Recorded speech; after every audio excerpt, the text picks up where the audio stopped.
foul. That was absolutely ridiculous. The Boston Bruins have won the Stanley Cup. Up on down. Here comes a 1-2 pitch.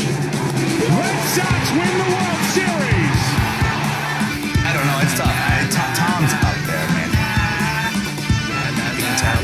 Being tough. Well, I've been a fan of Boston Celtics for, my whole life pretty much. First Celtics game was back when I was like 7. The Boston Celtics became legendary.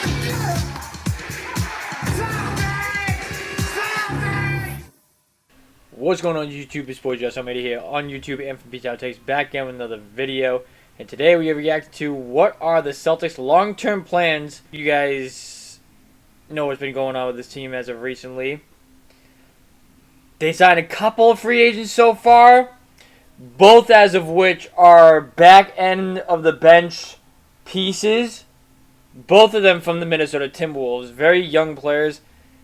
Kind of O'Shea Brissett-like signings. You know what I mean? Like, he might be able to provide you something on the court. Like a low-risk, high-reward moves. Because they just didn't get much time on the Timberwolves where they are competing for championships right now. They were just in the Western Conference not too long ago. So they didn't get much time with how talented their roster was. So maybe you find a hidden gem there. Luke Cornett is gone. 4-year, $41 million deal going to the San Antonio Spurs. Now, right now, at this current moment, your backup big. Actually, I shouldn't even say backup big. Your starting big is Neemias Queta. And guess what? You're, at this current moment, back in that stupid second apron after signing those two guys. Like, I promise you, those two guys would have still been on the board if you just got under that first apron some way, somehow. If you gave yourself a little bit more wiggle room with cap flexibility, those guys would have still been there. There's no way in hell that those guys would have been off the board. I guess that's where I kind of fault Brad at this moment. Like, he's getting guys on minimum deals, but they're guys who are at the back end of the bench. Like, those guys are going to be in free agency still. They're going to stay there. But there was a move that did happen not too long ago in the league that opened the door for the Boston Celtics to go after. And it was a very shocking move throughout the entire NBA. Like, I didn't have this on my bingo card. I know that for sure. The Milwaukee Bucks waived and stretched Damian Lillard. What does that mean? That basically means they waived Damian Lillard, meaning that they released him. They flat out released him. But they're going to be paying his contract of 2 years, $113 million for the next 5 years. What does this mean for the Celtics? You guys are probably asking. This basically means for the Celtics that right now, where Damian Lillard is getting around $23 million a year, that's roughly what it's around. Celtics could be a play on him. And for me, it makes all the sense in the world to bring in Damian Lillard. And the reasoning why it makes so much sense, yeah, he's not a good defensive player like Drew Holiday was, but like on the offensive side, when healthy, he's much better offensively than Drew Holiday. We know this. In terms of the playmaking, the shooting, in terms of the offensive side of the ball, it makes all of the sense in the world to bring Damian Lillard onto this team. He, right now, is dealing with the same injury Jason Tatum has. So, both of them would be rehabbing alongside each other. You give him a place to rehab. I don't know if he wants to rehab in Portland. If he wants to rehab in Portland, I wouldn't really care, honestly. But I would be open to it because this is getting Damian Lillard into the door. This is getting him to Boston. Are they going to be able to get him for the minimum? Not really sure. Maybe. But I'll also put it like this, too. Let me put it like this, too. if the Celtics can find a way to flip Anthony Simons and trade Sam Hauser soon, if they can pull that off, they'll be able to offer Damian Lillard like maybe around 15 mil. We need centers, you guys are saying right now. Yes, we do. But this signing here would not be a this year signing. This would be a future signing. And what I mean by that is, once Tatum comes back, once Damian Lillard comes back, your core is Damian Lillard, Derek White, Jaylen Brown, Jason Tatum, and your center. Whoever that may be, it would most likely come from an Anthony Simons trade. So that'd be your starting five. Pritchard's still your sixth man. Baylor Scheinman could step in and do what Sam Hauser did. I'm already basically washing Al Horford as he's not coming back. If you were to ask me, I think he retires. That's my honest opinion. But I've been hearing rumors that he might be going to Golden State. I would love to see them bring back Al, but that's looking very unlikely as the days go by. I would be okay with Neemias Queta at the backup big. He brought you a lot of what Luke Cornett did. So if you can get Damian Lillard here in that core, and not to mention, I forgot the biggest part still. I still forgot the biggest part. The biggest part is you'd have cap space next offseason to build that team around. For this year and this year only, trade Anthony Simons for a couple guys that have 1 year left on their deals. Try them out for the year. If you like them, you keep them. If you don't, they just go off your payroll. Same with Georges Niang. I would not mind at all flipping Georges Niang for some sort of big. The name I've been hearing is Walker Kessler. Listen, if they can get fucking Walker Kessler on this team, and be able to get Damian Lillard too, that would be nuts. But they have to, and I cannot reiterate this enough. They have to figure out this cap situation soon. Free agency's already began. The offseason is well underway. Teams are making moves. No pun intended, obviously. But clock's ticking. They got to get ahead of the game before they can go out and make a good move like that. If they can pull it off, Brad would probably win the best GM performance award for this offseason. So we're going to react to this video here. Leave a thumbs up if you guys enjoy these videos. Subscribe now if you guys are new. You guys know what to do. Go check out the website. The link is in the description down below. Gasper's on this episode of Felger and Mazz. Love Gasper. He put out a great clip about the CBA. I was going to react to a video on the CBA, but I couldn't find it on NBC Sports Boston. I saw a little clip of it, and I wanted to react to it, like the full clip, like the full video, I should say. But I could not find it anywhere, so hopefully he talks about the CBA here, because I've been listening to the radio as of recently. He don't know anything about the league. He's been okay, but it seems like this guy's clueless about the new CBA.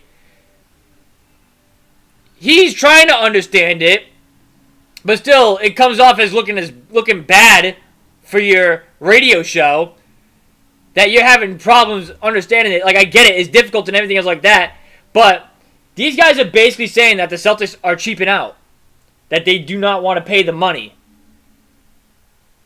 Like, that is very far from the case. That's very far from the case. They didn't even take the time to research what the penalties are being in that second apron. That's embarrassing for a radio show. That's embarrassing. That's your job to know what is going on around the league and the updated rules, this, that, so on and so forth, of how you can construct a team, so on and so forth. That's your job, guys. That's your job. So, we're going to react to this video here. Without further ado, see what Felger, Mazz, Murray, and Gasper has for us.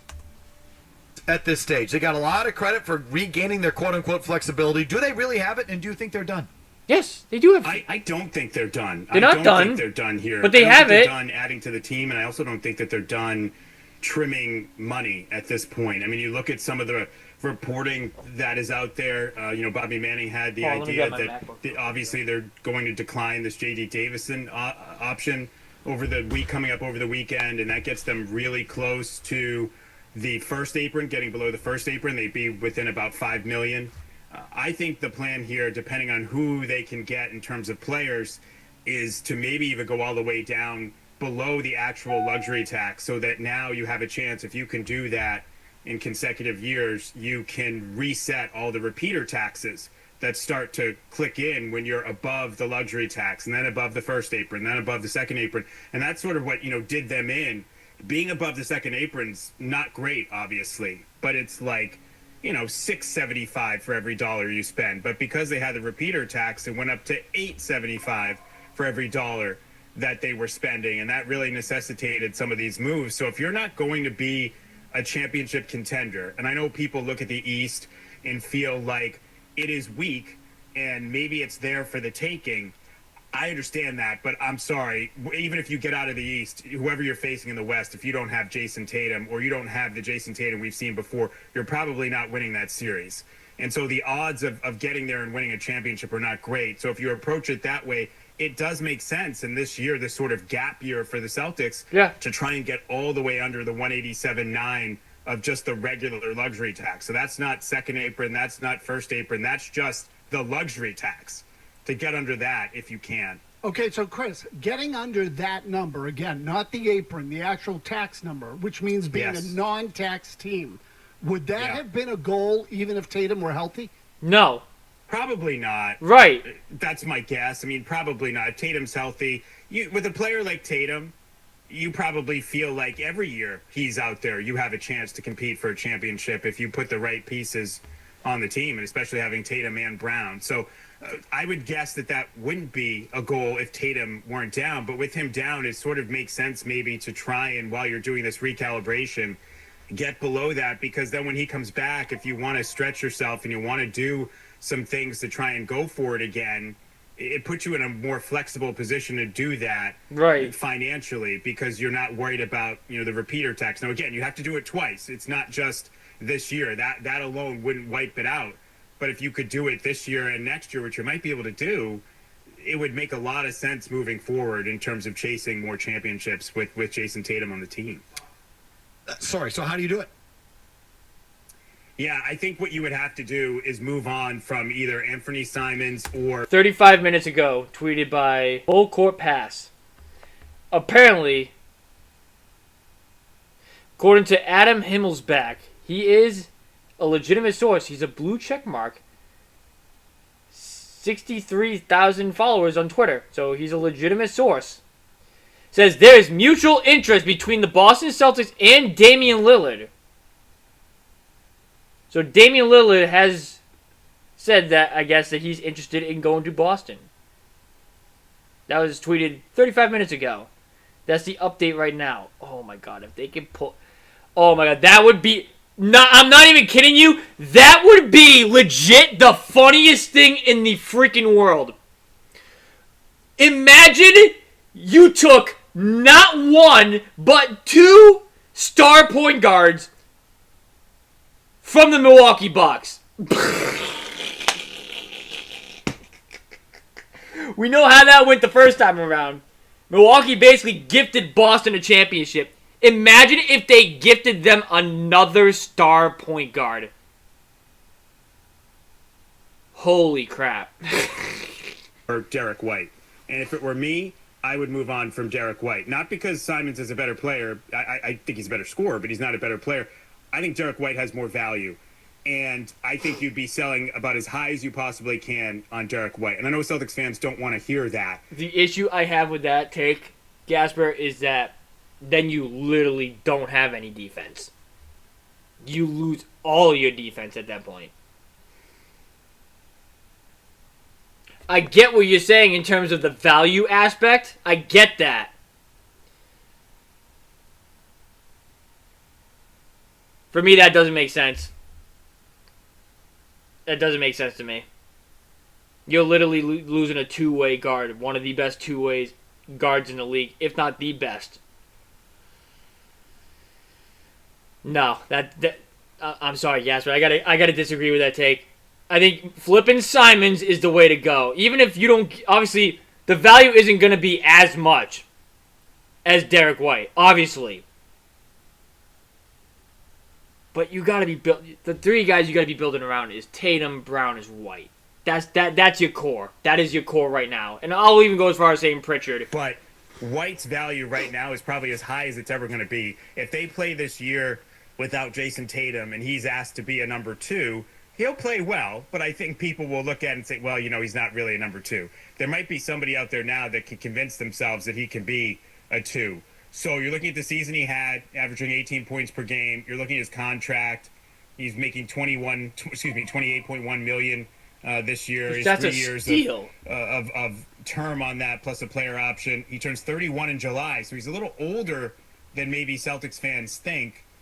And I just feel like with his value this high right now, you could leverage him into something else where either you're getting a bunch of picks back and you find a way under the luxury tax, or maybe even if you're still over the luxury tax and you're in like the first apron, which they're only like $5 million away from getting in the first apron. Let's say you're still in the first apron, but you've been able to use him and get some different players at different positions and maybe some younger players. All right, so that's a tough sell for fans. We get that. Obviously, it would be a tough sell for Jason Tatum as well. Right. How do you massage that if they were going to do that and move on from Derek And White? again, it's a tough sell for Jason Tatum. Why? Because That's this is his his best guy. friend. It's like this It's is his best friend on the team. Yeah, it's his best friend on the team. And that would certainly be a tough sell, I think, for Jason Tatum. And it would be sort of incumbent upon Brad and Joe Mazzulla to explain to him why they have to do this. But I think that's the thing. Let's say it's hypothetical, but let's say you're able to get under, and it gets really complicated. And I'm not going to pretend that I know exactly what I'm talking about in this. But so I'll just say my understanding of it. They would have to get below the first apron to do a sign and trade. But they could probably do that by moving off of just Sam Hauser and get below that first apron because they're close. They're within. That's like how I 5 would million. do this. So That's how I would attack this. That's just me, though. And so that would maybe be someone like Mazz Reed in Minnesota, who's a free agent. He opted out of his contract. So if he does, a sign and trade with Minnesota coming to you, and Derek White goes back, then Mazz Reed is 25 in his center.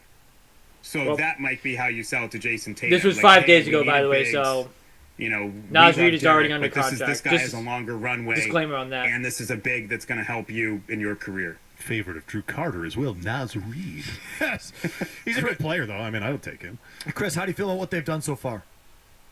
I like what they've done, and I know you It's guys been are impressive. Oh man, why is Brad getting all this credit? I'll tell you why Brad's getting all this credit, because they got off of these 2 contracts without having to give up any considerable draft capital. Normally in the NBA, to get out from under contracts like this, and Holiday's different because he is valued across the league, but still at his age, with that term remaining, Especially I don't think for anybody Porzingis. would have been surprised if they had to attach a pick, a first-round pick, to him, and they didn't have to give up any first-round picks to get out of these 2 deals.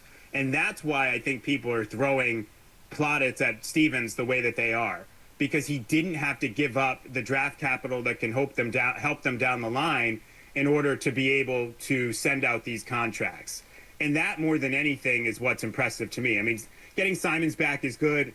We'll see what they do with him. I mean, that's a guy, I said in the show email, either Derek White or Anthony Simons, to me, is not on this team on opening night. I would be surprised if they're both on the roster on opening night.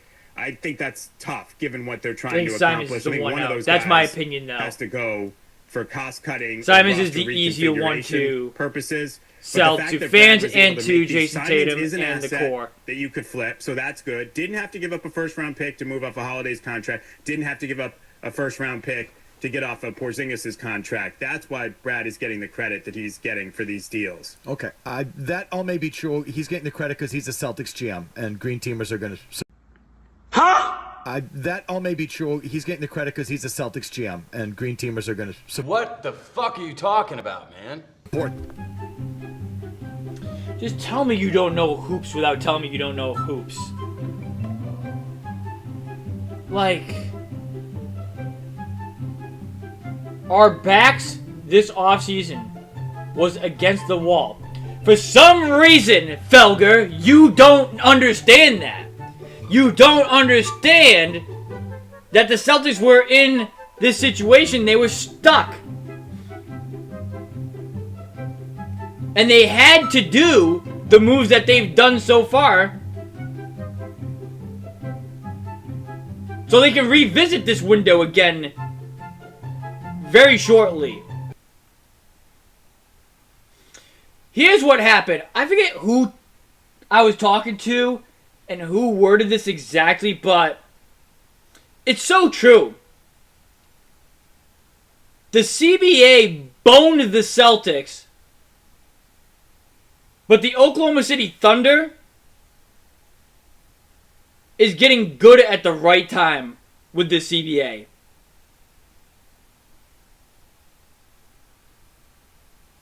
I guess, in a way, if you look at it, you can technically say that the CBA boned the Denver Nuggets also.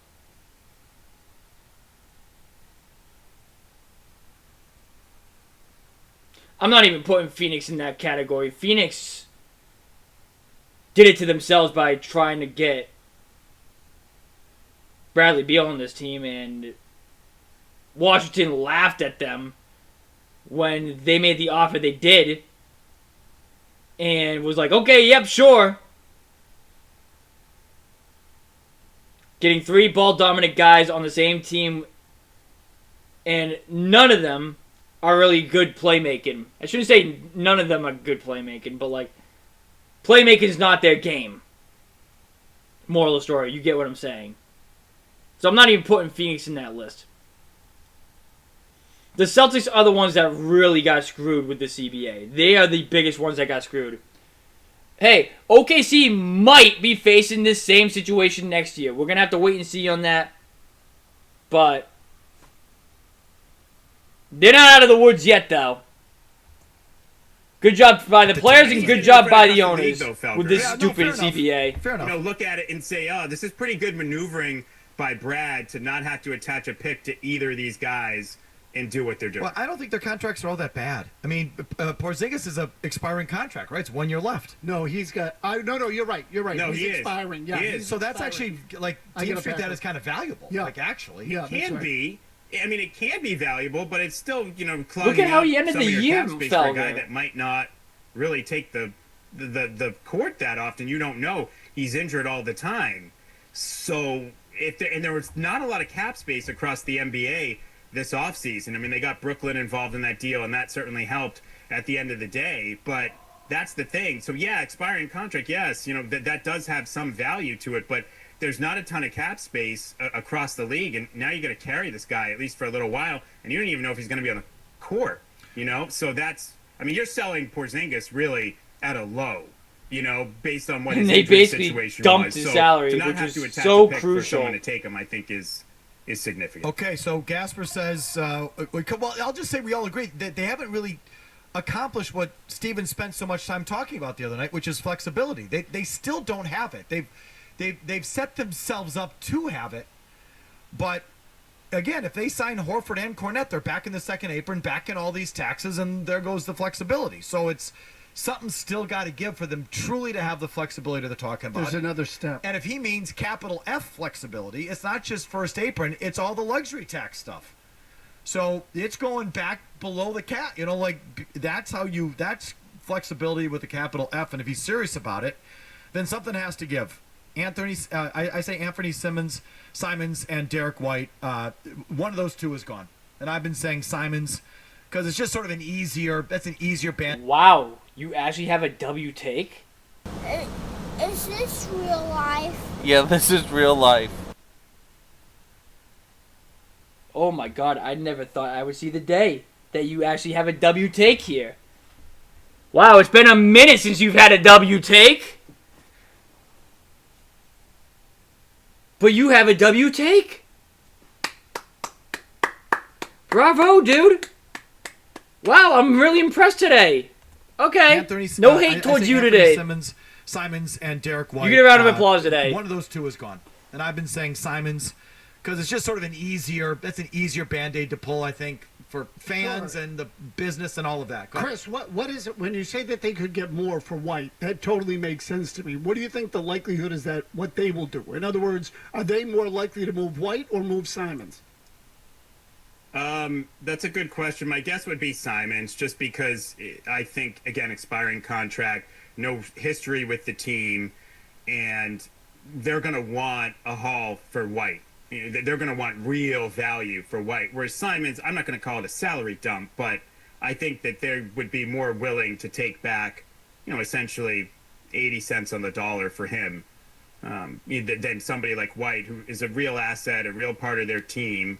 But that's why White should have that. I mean, there's teams across the league. If there are teams that feel like, hey, if you're Minnesota, you feel like you're one player, or Golden State, one player away. Some of these other teams, or your team like Sacramento, who wants to be competitive in a really tough Western Conference and probably needs a point guard and has some different player assets there.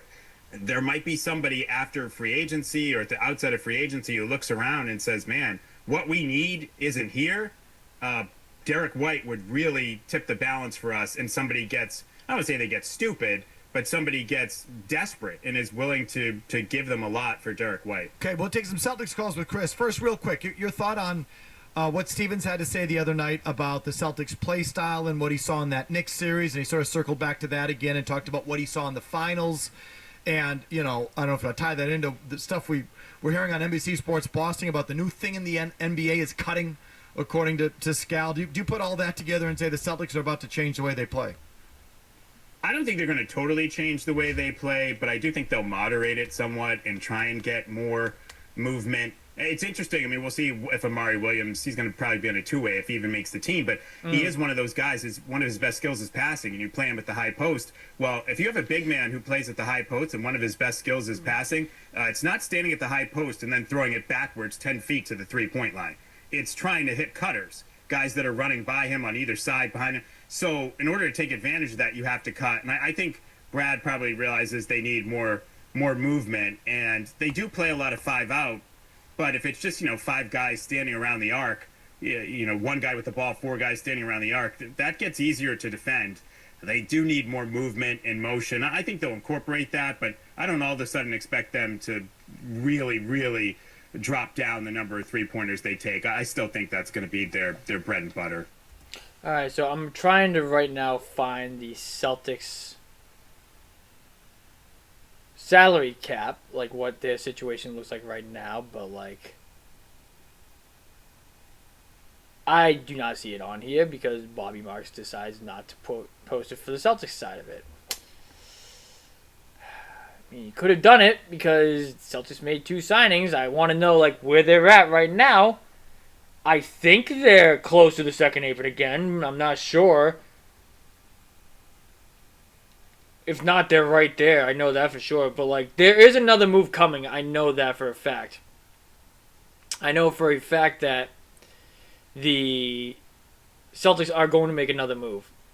They just kind of have to, right? They kind of have to make another move in order for them to gain some flexibility. I don't know if you call Brooklyn again and say, hey, you guys want a young guard in Anthony Simons?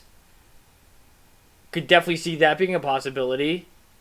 I know Anthony Simons is going to be one of the guys that is going to be moved. I would bet money that Anthony Simons is going to be one of the guys that's going to be on the move in order to create that flexibility again. Maybe it helps them get under the luxury tax maybe it's just legit a dump and a salary dump is what I'm saying. And we'll see where they go from there. Basically, long story short, this year's a gap year, right? Like, this year is going to be a gap year for the Celtics team. And not really expecting much from them. Again, I'll be still going to the games, obviously. I mean, that's my team. And them blowing up, I shouldn't say blowing up the team, but like a lot of the guys that were on this team that I even have hanging up on the wall. Porzingis, Holiday, maybe Horford at this point. Hauser, I would bet money is gone. Even though those guys are going to be gone, I know that this is not the front office's fault. And I know that this is something that they kind of have to do. As opposed to, actually, you know what? I'm going to get hate if I talk about that team. So I'm just going to keep my mouth shut on that one. But that's going to do it for this video here. Leave a thumbs up if you guys enjoyed these videos. Subscribe if you guys knew you guys know what to do. Go to our website. The link is in the description down below. Thank you guys for watching this one. It's been your boy Jesse. And we'll see you guys in the next video. Later, guys.